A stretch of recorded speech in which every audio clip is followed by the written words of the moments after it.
Hello friend, मेरे channel में आपका स्वागत है। दोस्तों, आज हम इस वीडियो में आपके एफआईआर दर्ज कराने के कोई 164 का बयान बदलता है या जो कोर्ट में जो चीफ एग्जामिन होता है, जो मुख्य गवाही होती है, अगर उसको बदला जाता है तो केस पे क्या इफेक्ट पड़ेगा। क्योंकि अक्सर मेरे से ये सबसे ज़्यादा सवाल पूछा जा रहा है व्हाट्सएप के माध्यम से या यूट्यूब के जो कमेंट बॉक्स है उसके माध्यम से भी ये बहुत ज़्यादा मेरे से सवाल महिला मेरे से सवाल करती है। 376 का मामला उसने दर्ज कराई, एफआईआर में उसने जो बातें लिखनी थी उसमें लिख दी, सच्ची बातें लिख दी, लेकिन लड़के के दबाव में आके 164 का बयान बदल ले रही है।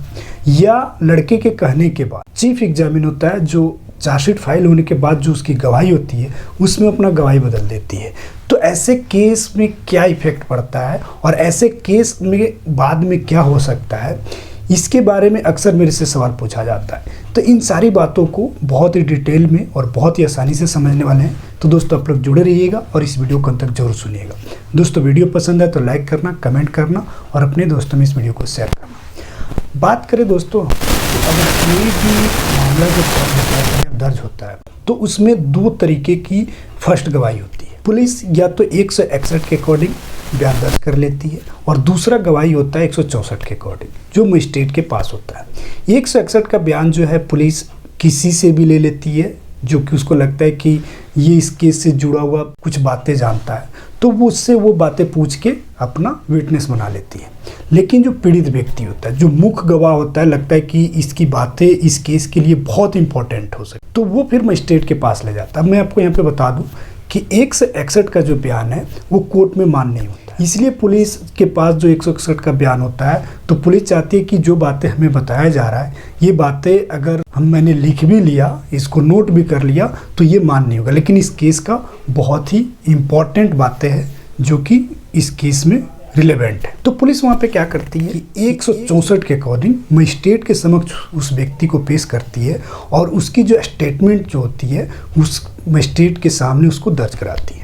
अब 164 का जो बयान होता है, अधिकतम जो पीड़ित व्यक्ति है, जैसे कि 376 का जो मामला है या छेड़खानी का मामला है, तो इसमें महिला का जो है पुलिस उसमें स्टेटमेंट रिकॉर्ड न करके डायरेक्ट मजिस्ट्रेट के समक्ष पेश करती है ताकि उस महिला का जो बातें वहाँ पे दर्ज हो जाए, ताकि वो एक इम्पॉर्टेंट उस केस की एविडेंस बन जाए।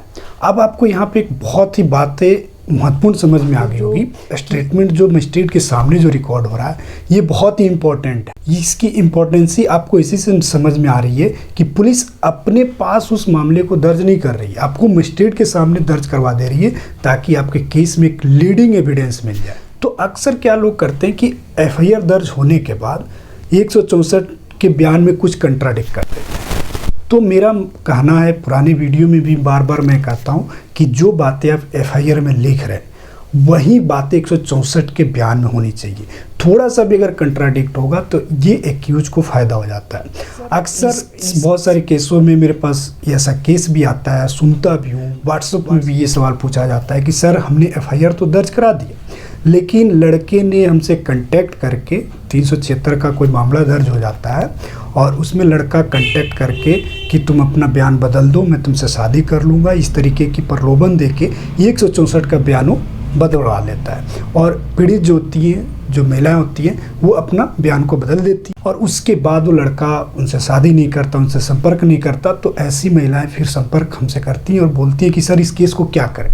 तो मैं आपको बता दूं कि ये 164 का बयान जो है एक लीडिंग एविडेंस के तौर पर इसको लिया जाता है। तो इसलिए आप अगर एफआईआर दर्ज कराते हैं तो आप 164 का बयान बिल्कुल न बदलें जब तक आपसे अगर कोई बातें बोली जाती है वो बातें पूरी नहीं हो जाती। यानी कहने का मतलब है कि अगर आपने 376 का मामला दर्ज कराया और कोई लड़का अगर आपसे ये बोलता है मैं तुमसे शादी कर लूँगा और शादी का प्रलोभन दे के आपसे 164 का बयान अगर बदलवा देता है तो आप बिल्कुल ऐसा ना करें। अगर आपने 164 का बयान में अगर कोई भी बातें बदला, पुलिस वहाँ से वो काम करना, जो चार्जशीट तैयार करना, वो करना बंद कर देती है, क्योंकि उसको लगता है कि ये केस फिर मजिस्ट्रेट भी उसमें कुछ नहीं कर पाता क्योंकि आप अपने बयान को खुद ही बदल देते हैं। अगर आपने जो बातें एफआईआर में बोली है वही 164 में अगर बोलती हैं तो आपका केस बहुत आगे जाएगा, बहुत तेज़ी से इन्वेस्टिगेशन होगा, पुलिस भी उसमें अच्छे तरीके से काम करेगी।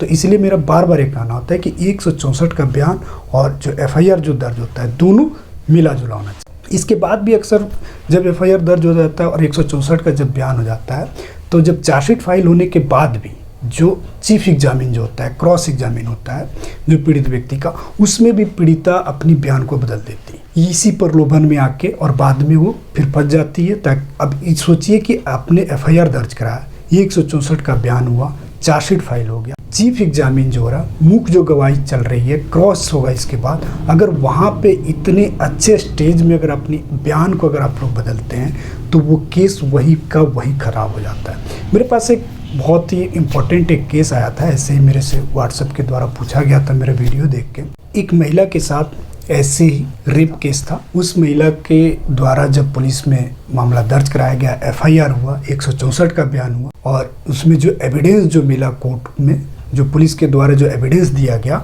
उससे एक्यूज को जो है 100% उसमें सजा होने वाली थी। लेकिन यहाँ पे एक्यूज ने क्या किया, एक्यूज ने अपना दिमाग लगा के कि मैं अब इस लड़की से शादी कर लूँगा, आप लोग इस केस को वापस ले लो, ऐसी प्रलोभन दे के उसके जितने भी 4 गवाह थे, उसके मम्मी जो उस केस में गवाह थी, उसके फादर जो गवाह थे, लड़की खुद गवाही दी थी। तो इतने अच्छा उस केस को मैंने जब देखा, इतना अच्छा केस था कि लड़के को 100% उसमें सजा होने वाला। लेकिन जब उस केस को इतना स्टेज होने के बाद, जब क्रॉस एग्जामिन पे जब केस गया, क्रॉस होने के लिए गया, तो सारे के सारे अपने गवाही में बदल गए। यानी जो बातें जो 161 के बयान में, 164 के बयान में जो एविडेंस मिला था, वो सारे मुकर गए। वहाँ पे मुकरने का नतीजा ये हुआ कि उस केस को कोर्ट ने डिस्पोज कर दिया, लड़के को बरी कर दिया। जब लड़का बरी हो गया, लड़का बरी होने के बाद फिर वो शादी करने से मना कर दिया। जब शादी करने से मना कर दिया, तब मेरे से संपर्क किया गया कि सर इस तरीके से इस केस में हो रहा, अब हम क्या करें। तो मेरे पास भी कोई ऐसा रिलेवेंट कोई बातें थी नहीं, क्योंकि इतने अच्छे केस को अगर आपने खुद अपनी गवाही से ख़त्म कर देते हैं तो कोर्ट क्या करेगा, वकील क्या करेगा। फिर ये आपकी खुद की जिम्मेदारी बनती है, ये आपकी नुकसान होता है, ये आपकी जवाबदेही है। इसमें ना कोर्ट कुछ कर सकता है, ना वकील कुछ कर सकता है। अगर आप खुद ही अपने केस को अगर अपनी बातों से, अपने बयानों से खुद बदल देते हैं, उसके बाद फिर अगर बोलते हैं कि उस केस को रीओपन किया जाए, तो होता तो है, लेकिन उस केस को फिर उस तरीके से नहीं लिया जाएगा जिस तरीके से फर्स्ट स्टेज में आपका केस चल रहा था। क्योंकि कोर्ट के और जज के पास ये इतना वक्त नहीं होता कि बार बार आप कोई बात बोलेंगे, फिर उसको झूठा साबित करेंगे, फिर उसको रीओपन करवाएंगे, तो फिर केस को उस तरीके से नहीं लिया जाता। बेशक आपके पास रीओपन करने का उस केस में प्रोसीजर होता है, रीओपन कर लेते हैं, लेकिन कोई ज़्यादा फायदा उस केस में ऐसे में नहीं होता है। तो इसलिए दोस्तों मैं आपको लोगों को इस वीडियो के माध्यम से बताना चाहता हूँ कि जो लोगों का ये सवाल होता है 164 का बयान बदलने से या चीफ एग्जामिन बदलने से, जो मुख्य गवाही होती है, अगर बदल देने से केस पे क्या इफेक्ट पड़ेगा, उस केस को अगर रीओपन करवाते हैं तो कैसे रीओपन होगा, और अगर उस रीओपन कराते हैं तो उस केस में क्या क्या हो सकता है, तो आपको बातें समझ में आ गई कि अगर कोई भी एफआईआर दर्ज कराते हैं तो 164 का बयान अगर होता है तो 164 का सेम बयान दे। जब आपका चीफ एग्जामिन होता है, मुख्य गवाही होता है, उसमें भी वही बातें बोले। क्रॉस एग्जामिन होता है, उसमें भी वही बातें रखे। आप अगर केस किए हैं तो केस को लड़िए, अच्छे तरीके से लड़िए। अगर आपको लगता है कि कोई कहीं समझौता होने वाली है या समझौता हो सकती है, तो आप एफआईआर दर्ज करने से पहले ही वो कोशिश कर लीजिए, बातें कर लीजिए। और इस एफआईआर दर्ज कराने के बाद भी अगर आपको कोई बातें, कोई प्रलोभन मिलता है, और जैसे कि आपको प्रलोभन मिलता है कि केस में अपना बयान बदल दो तो ऐसा करेंगे, तो गवाही बदलने से पहले, अपने बयान को बदलने से पहले उस प्रलोभन को पहले कर लीजिए। अगर वो कर देता है तो आप अपना गवाही बाद में बदल लीजिए। अगर वो प्रलोभन पूरा नहीं करता है तो आप अपनी गवाही मत भेजिए, क्योंकि ये पुलिस का मेहनत होता है, कोर्ट का मेहनत होता है, एक वकील का मेहनत होता है, वो सारा का सारा खराब हो जाता है। फिर नेक्स्ट केस में ना बहुत ज़्यादा नुकसान होता है। अगर किसी का अच्छा भी केस होता है तो वो सही से कोई उस केस को नहीं ले पाता। पुलिस भी उसको ऐसा समझता है कि अगर हम ऐसा करेंगे तो बाद में फिर ऐसा हो जाएगा। कोर्ट में भी ऐसे जब जैसा आपके पास आता है केस तो उस तरीके से नहीं लेते। वकील भी इसमें फ्रस्ट्रेट हो जाता है कि क्या करें ऐसे केसों को। तो मेरा मानना है कि अगर आप एफआईआर दर्ज करते हैं तो आप पूरा फाइट कीजिए, केस को सही तरीके से डील कीजिए। अगर आप समझौता करना चाहते हैं तो पहले ही कोशिश कर लीजिए, और अगर जिस बात का जो प्रलोभन आपको मिला है तो आप प्रलोभन को पूरा कीजिए, उसके बाद केस को डील कीजिए। दोस्तों मुझे पूरा विश्वास है आपको ये वीडियो पसंद आई होगी। दोस्तों वीडियो पसंद है तो लाइक कीजिए और अपने दोस्तों में इस वीडियो को शेयर भी कीजिए। बहुत इंपॉर्टेंट बात है। मैं आपको मेरी इस वीडियो सुनने के लिए बहुत बहुत धन्यवाद। Thank you.